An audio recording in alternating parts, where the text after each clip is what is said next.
আপনারা দেখছেন cooking house of Anima. এখানে দেখতেই পাচ্ছ আমি খাসির মাংস নিয়ে নিয়েছি।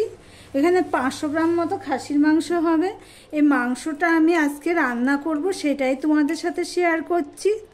সবার প্রথমে আমি নুন দিয়ে দিলাম, নিজের স্বাদ অনুযায়ী নুন দিয়ে দিলাম আদা পেস্ট 1.5 চামচের মতন হবে আদা পেস্ট। দিয়ে দিলাম আমি 2 চামচের মতন সর্ষের তেল। দিয়ে দিলাম টক দই,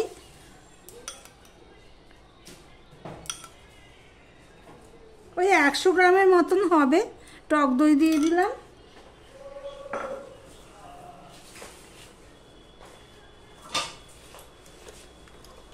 দিয়ে দিলাম 1 চামচ হলুদের গুঁড়ো, 1 চামচ ধনের গুঁড়ো, 1 চামচ জিরের গুঁড়ো আর 1 চামচ লঙ্কার গুঁড়ো।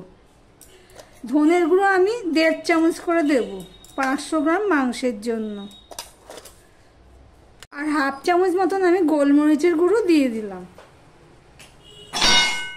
আর এখানে দেখো আমি নিয়ে নিয়েছি পেঁয়াজ আর রসুন, পেঁয়াজ আর রসুনটাও আমি দিয়ে দিলাম। এবার সম্পূর্ণটা আমি মিশিয়ে নিয়ে ভালো করে মাখাতে থাকবো। এই পর্যন্ত ভিডিওটি যারা দেখছো লাইক দিয়ে কন্টিনিউ করো, আর ভিডিওটি স্কিপ করো না। এইভাবে একবার মাংস রান্না করে খেয়ে দেখতে পারো, আমি যেইভাবে করছি সেইভাবে। এইভাবে মাংস তো সবাই করে, সবার মতনই করে, আমি আমার মতন করে করছি। যে খাই সেই বলে খুব ভালো লাগে, আমার হাতের মাংস নাকি খুব ভালো হয়। প্লিজ বন্ধুরা, আমি যেইভাবে করছি একবার ট্রাই করে দেখতে পারো। সামনেই পয়লা বৈশাখ। দেখো আমি হাতে প্রেসার দিয়ে মাংসটা আমি মাখাচ্ছি ভালো করে, দিয়ে আমি 8 ঘন্টার জন্য আমি এটা রেখে দেব। এদিকে দেখো একটা কড়াই বসিয়ে দিয়েছি, কড়াইটা গরমও হয়ে গেছে। এবার দিয়ে দিচ্ছি সর্ষের তেল,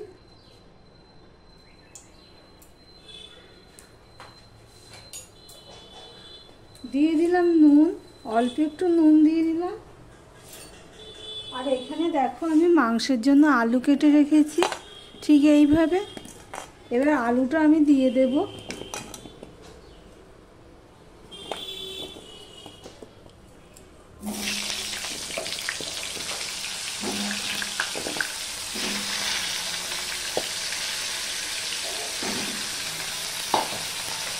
গ্যাসের ফ্লেমটা মিডিয়ামে দিয়ে দিলাম, দিয়ে আলুটা আমি ভেজে নেব। ঢাকা দিয়েই ভেজে নেব। দেখো বন্ধুরা, আলুটা ভাজা হয়ে গেছে, আমি তুলে নিয়েছি। আর একটুখানি আমি তেল দিয়ে দিয়েছি। এই তেলের মধ্যে এবার আমি একটা শুকনো লঙ্কাকে 2 ভাগ করে দিয়ে দিলাম। দিয়ে দিলাম তেজপাতা। আর এখানে দেখো আমি গোটা গরম মশলা নিয়ে নিয়েছি, 2টো এলাচ ওটা ফাটিয়ে নিয়েছি, আর 3টে লং নিয়ে নিয়েছি, আর দারচিনি নিয়ে নিয়েছি, সেটাও আমি দিয়ে দিলাম। এবার ফোড়নটা হওয়া পর্যন্ত আমি অপেক্ষা করব।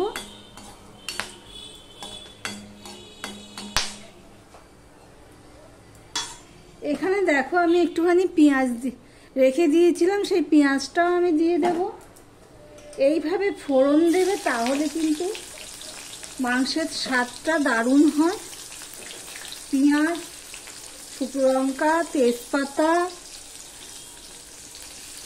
গরম মশলা সব মিশিয়ে ফোড়নে দিয়ে দিলাম। এবার ফোড়নটা পেঁয়াজটা একটু লাল লাল করে ভেজে নেব। আমার ভিডিওটি যদি ভালো লেগে থাকে প্লিজ লাইক কমেন্ট শেয়ার করে দিও। আর যারা নতুন বন্ধু ভিডিওটি দেখছো এখনো পর্যন্ত সাবস্ক্রাইব করোনি, তাদেরকে বলবো সাবস্ক্রাইব করে পাশে থাকার জন্য। দেখো পেঁয়াজটা কিছুটা ফোড়নে হয়ে গেছে, গন্ধ বেরিয়ে গেছে। পেঁয়াজ ফোড়নের গন্ধটা বের হতে হবে, তবেই দেখো মাংসটা দিয়ে দেব।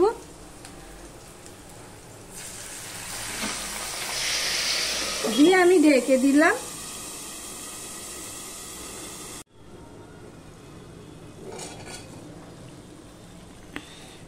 আমি ঢেকে দিয়েছি কিন্তু ঘেঁটে দেওয়া হয়নি। এবার আমি ভালো করে ফোড়নের সাথে সমস্ত মাংসটা আমি মিশিয়ে কষাতে থাকবো। সামনেই পয়লা বৈশাখ, তোমরা একবার যারা এই মাংস রান্না করবে একবার আমার মতন করে বানিয়ে খাওয়ার অনুরোধ রইল।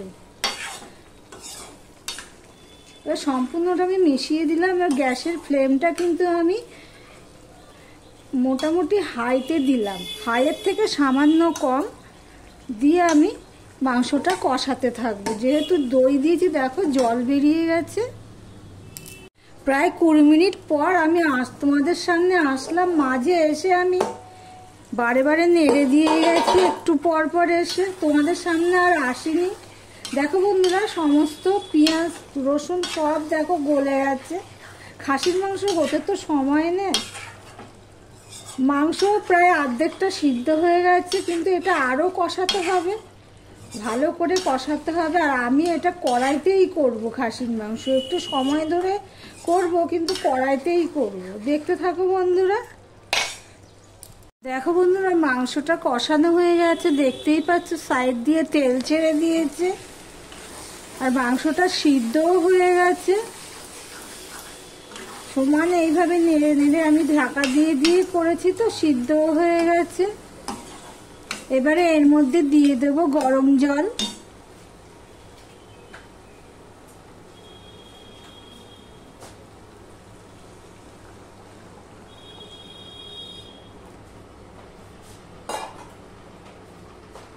এদিকে তোমাদেরকে দেখানো হয়নি যে আমি আলুটা ভেজে রেখেছি। এই দেখো আলুটা ভেজেছি এমনভাবে পুরো সিদ্ধ হয়ে গেছে। আমার ছেলে তো মাংসের আলু ভেজে রাখলে শুধুই খেয়ে নেয় 1 পিস 2 পিস। এবার আমি 5 মিনিটের জন্য ফুটতে দেব। জল আর একটু লাগবে, কেন এটা আমি মাংসের ঝোল করব।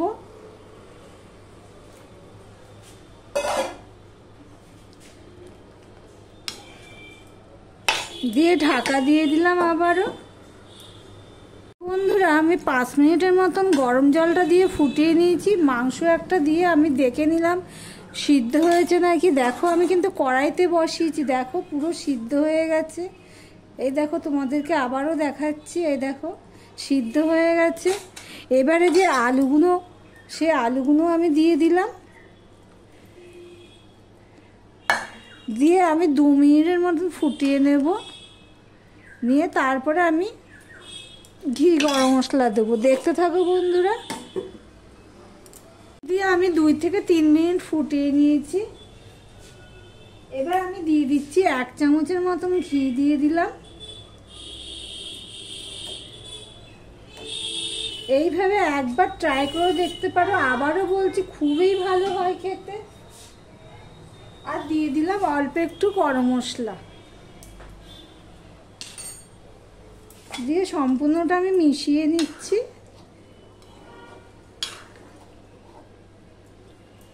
এবার ঢাকা দিয়ে রেখে দিলাম, গ্যাসটা অফ করে দিলাম। ভিডিওটি আজকের মতন এখানেই শেষ করলাম।